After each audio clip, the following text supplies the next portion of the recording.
Hello guys, this is Simple Farming Vlog at sa buhay ng isang magsasaka hindi po talaga madali.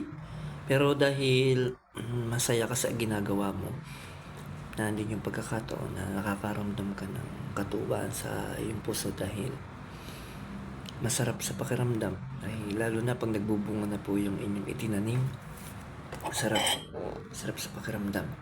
Kaya may liit man ng kita, mahirap din na trabaho, pero pag masaya ka sa ginagawa mo, hindi mo napansin yung hirap.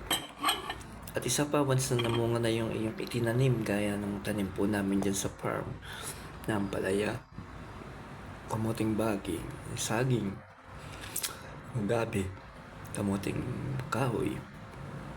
Yung problema bang masarap na makakaramdam ka rin ng saya or tuwa dahil nahihirapan ka kung saan mo ihahanap ng buyer, pero still bunga na yun.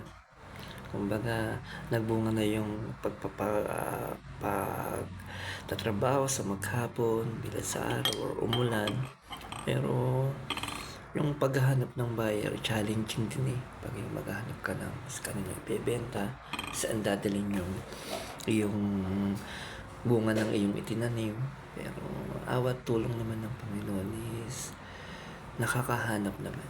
Kaya isang marangal na trabaho, maliit man ang kita, pero sapat sa buong maghapon.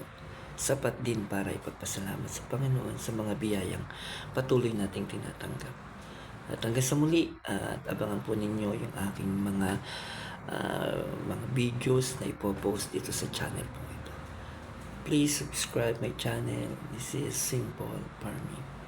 Salamat po ng marami.